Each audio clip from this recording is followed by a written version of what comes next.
All right, so as promised, I am doing this video on lighting in Unity. And this is really just a really basic starter on lighting to covering the basics if you're just getting started.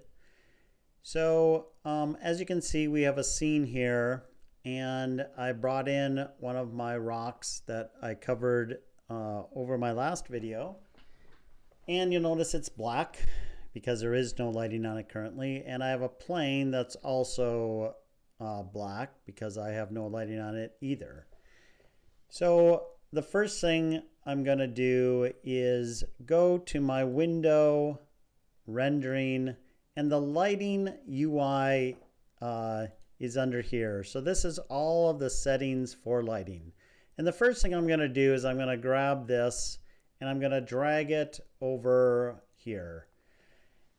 I'm not sure why they put it over there, because when you're interacting with lighting, you're going to be modifying these and using this generate lighting a lot. So moving it over here is very handy.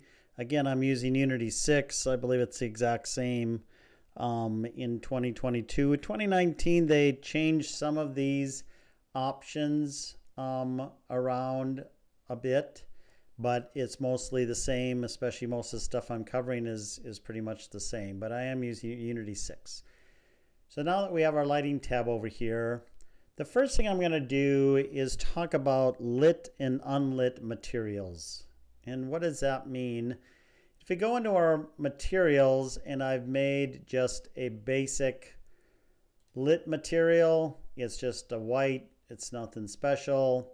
But if you go to the shader, you'll notice it's using this basic lit universal pipeline lit shader.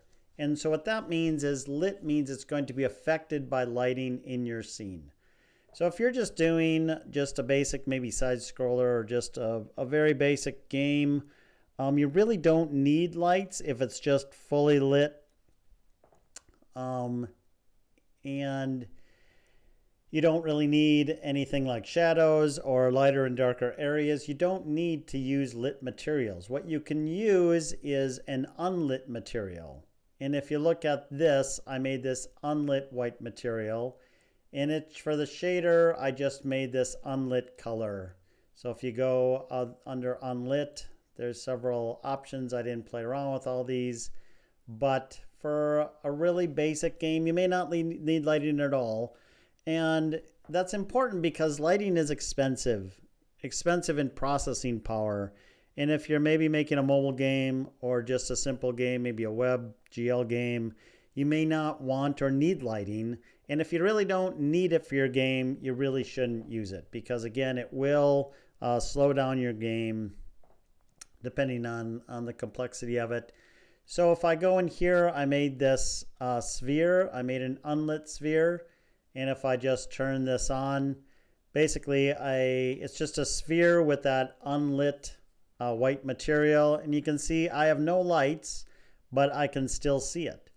And a lot of times, things like your fancy effects use unlit because they aren't affected by light. If you have an explosion or you have some projectiles, they're not going to be affected by any of the lighting. So they a lot of times use unlit materials.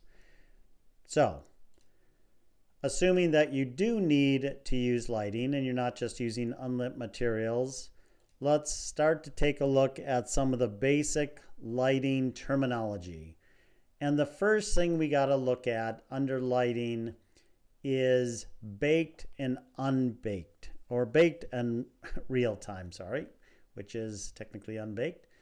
So if we look at a light, like let's turn on our basic directional light, which is really the kind of most used, we can see that when I turn this on, it uses its light equally across all of the polygons in our scene at a particular angle. So you can see that here's my light, it's shining at this angle. It doesn't matter how high or low it is, it's going to do the exact same thing. It's really the angle that's important.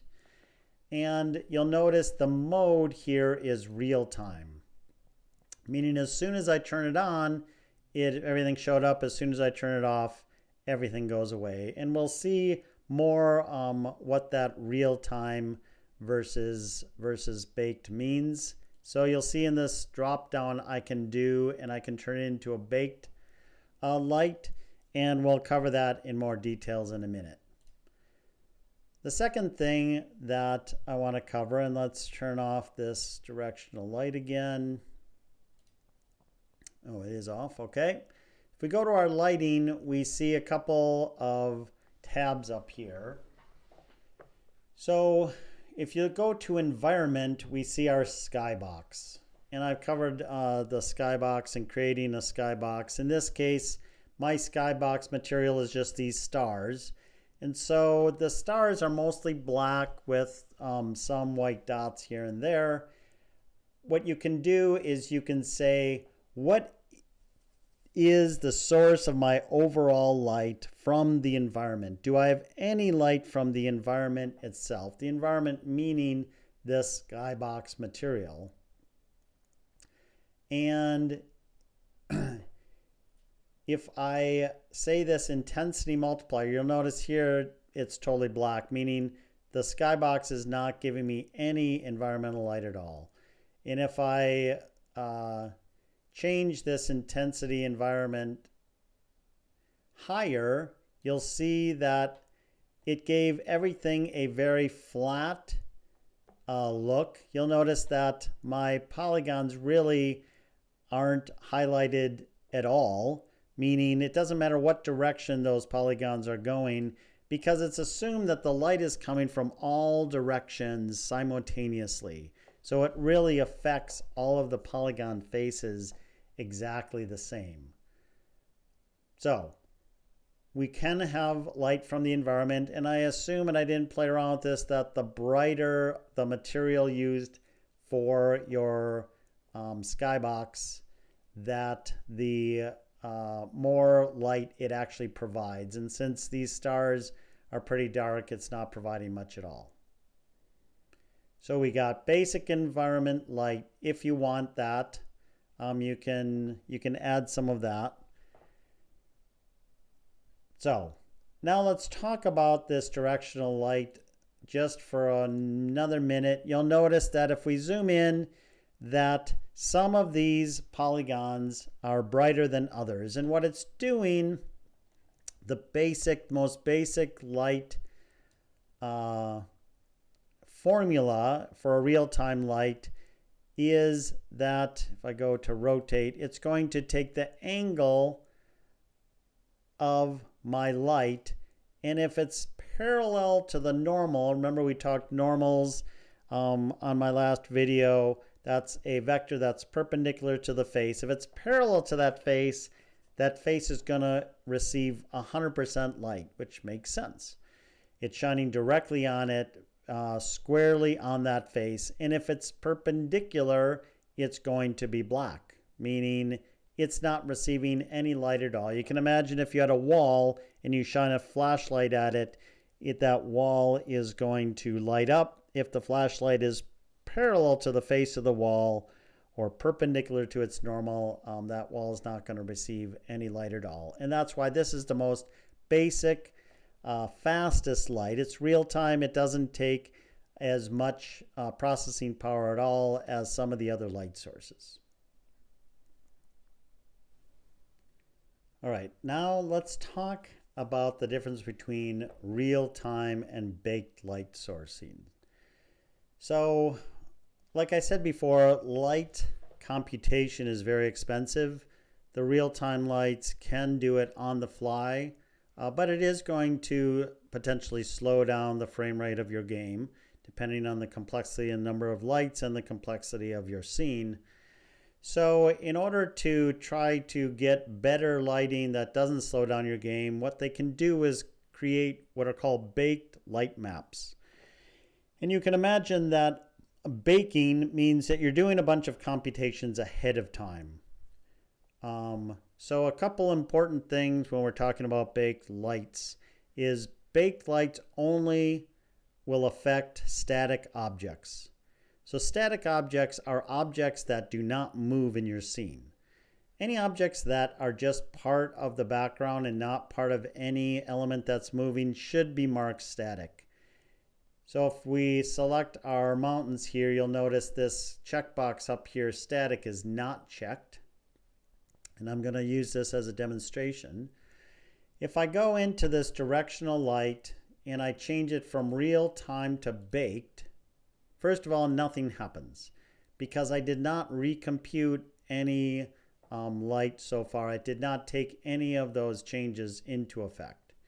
If I go into my lighting tab here and I come down to this button here, this generate lighting, and I click it, it's going to go through, it's going to do some computations, and you'll notice that my rocks now turn black.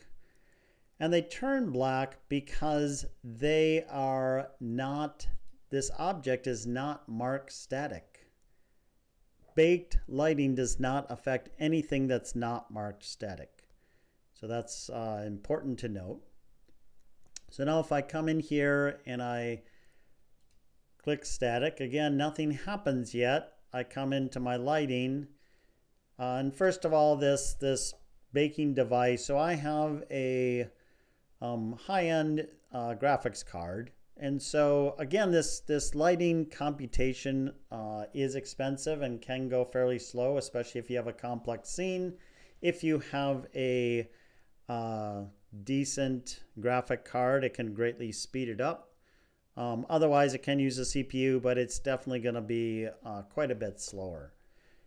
So now if I click on my generate lighting, again, it comes in here. It's taking a little bit longer to generate that light map. And now you'll see this is lit up. And the lighting is different. You'll notice it's a little more subtle. The baked lighting can give a more realistic look. Now, for low poly like this mountain, you probably don't need baked lighting. The real-time can work just perfectly fine. But again, I use this to demonstrate the difference in how to use baked lighting versus real-time lighting, and that we need to mark our object static. Now you'll notice this plane always receive that light because I had that was selected static at all times. So to recap, baked lighting only operates on static objects. Real-time lighting can operate on both static objects and non-static objects. So if we want to see what those baked light maps look like, and they do add size to your game. So if we look at lighting and we go to this baked light maps tab, we can see here's the light map for the plane and here's the light map for this particular object. Now the size of your object matters. The bigger it is, your light map can get too big, and sometimes you'll see a warning here. I have this scale in light map. I have this set way down to 2. If I set this to 1, you'll see I get this warning, object size in light map has reached the maximum size. So again, the higher the scale factor, the bigger the light map is. It just requires a lot more resolution. Again, this rock is fairly big. It's a big object. So, and it's going to create a light map for each object in your scene. So again, lighting is expensive both in size. Even if you use baked light maps, it is going to add some size to your game. I haven't looked at the exact size of it and how much it makes it larger, but you just got to know that you want to make sure that you're using as little amount of the lighting features as possible if your game is going to be sensitive to either speed or size. So now that we covered the directional light, there's other lights that we can do. One is a point light. And if we turn that guy on, let's turn this directional light off. So we have a point light, and you'll notice that it's not reflecting anything. Let's look at this. Again, it is marked as baked mode, which is why it's not doing anything yet. So if we come in here, generate lighting, again, this is why you want that lighting tab over on that right-hand side, because you're going to be selecting it a lot. And you'll notice we get our mountain lit up and our plane lit up by the point light. Of course, you can see that point light has a sphere that it's going to affect. If I shrink that sphere down, you notice I changed this, but this didn't change because the light map, remember this light is coming from a light map, and I have to go in here and regenerate lighting again to reflect any changes in what I just edited. So you'll see now the mountain didn't get hit at all, and my little spot on my plane is much smaller because this sphere, it's only where it intersects, right, any object that it's going to affect. If I change this to real time, again, nothing changes because that light map still is in effect. Come in here, go to generate lighting again.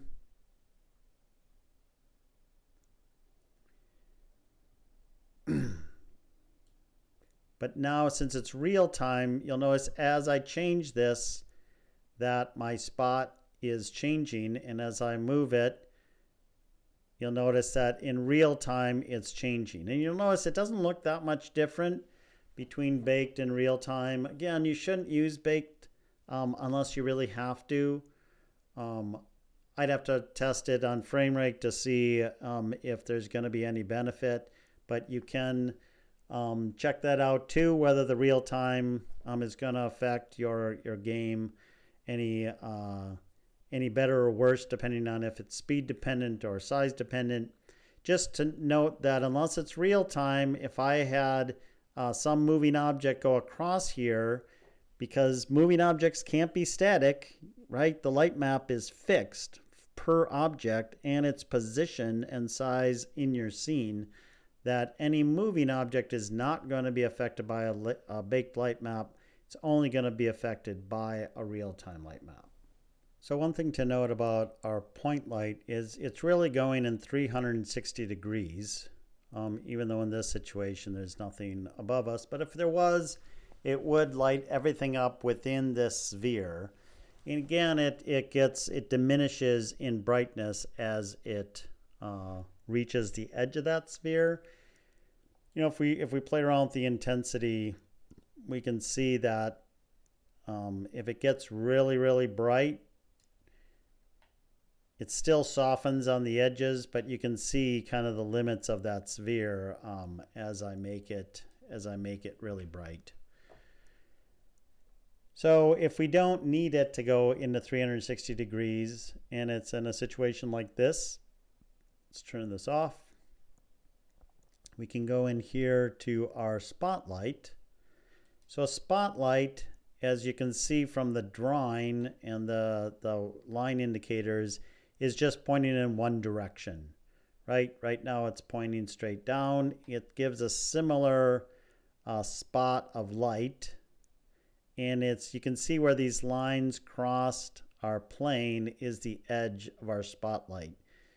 And it's really gonna, if we kind of come above, it's only gonna go as the distance of this line. So you can see if we grab our little,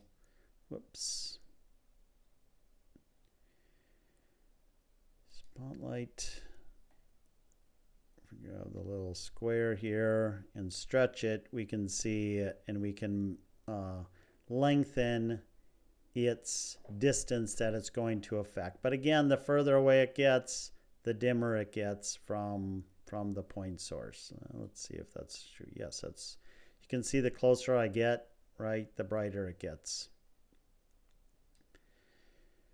So obviously if I rotate it and point it, say, at our mountains, again, this is marked real time right now, so you can see that it's lighting up our mountains. So you can get some nice effects, whether it's street lights or something like that, a pool of light that your whatever player or whatever game you're doing, instead of lighting up the whole scene, you can simply light it up with some spotlights. Again, the more lights you have, the more complicated things are, and it can affect your frame rate if you're not careful with that.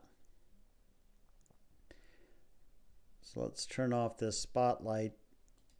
The last one I'm going to cover here is this area light. And one thing about the area light is it's baked only, because an area light, and if I turn that on, can actually change shape. So a point light, both the point light and the spotlight, all the light comes from a single central point and goes out from there. So the area light, you can actually affect the size of the area of the source of the light. And since this is baked only, I'll have to come into lighting, and I click generate lighting. And it's going to go through its processing.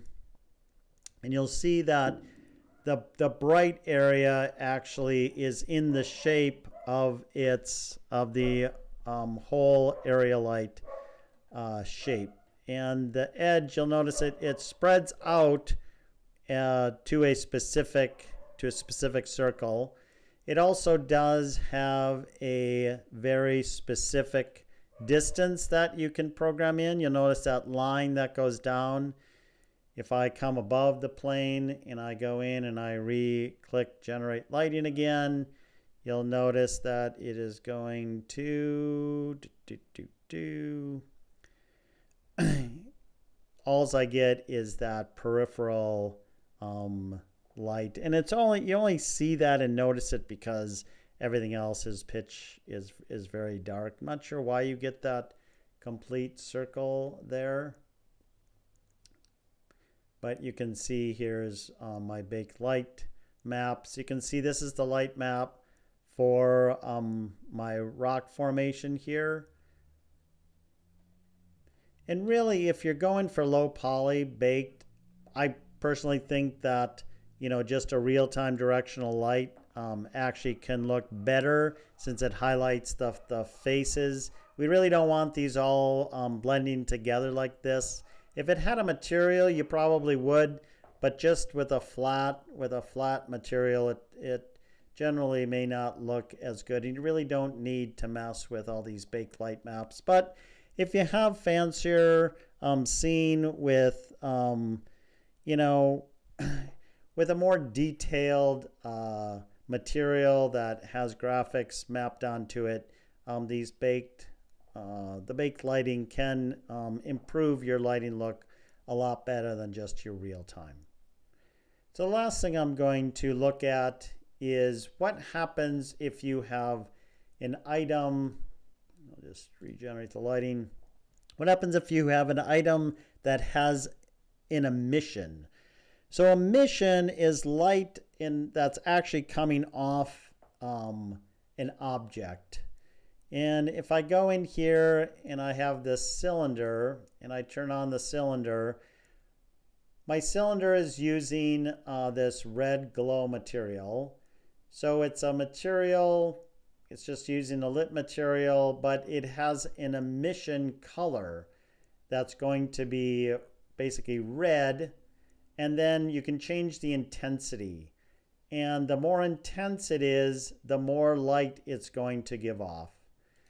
And you'll notice I have this glow. And if you've seen my video on why doesn't my stuff glow, you'll know that this global volume here is affecting the glow. But the glow, all it does is it changes the look right around the material. Glow does not cast light on any other object around it. So it's very important to know that this plane is not being lit up by this at all. The glow simply surrounds the object itself. So if I want to make this emission affect my plane, if I go to my plane, you'll notice first of all it is marked static, and that's important. It needs to be static. And now if I click Generate Lighting, you'll notice that it has now created a baked light map onto my plane from the emission that's coming off my cylinder and onto my rocks. So you can get some cool look. Although in this case, if I had a point light that was red, it probably would give a similar look, maybe not exactly the same. But it is important that if you want your emissions to light up any object, the object needs to be static, and you need to click that baked generate lighting to create a baked lighting map off of that. So the next question is, what if I have a moving object? Is there any way to get my lighting, my baked lighting, or my emission to affect a moving object? So that's going to be the subject of my next video. It probably won't be super long, but this is just kind of an introduction, and that's going to be going over light probes. What are light probes and why do I use them, and what do they affect? So stay tuned for that next video. I hope this was helpful in looking at lighting in Unity. And again, just playing around with the different lights can really affect your scene in a very positive way.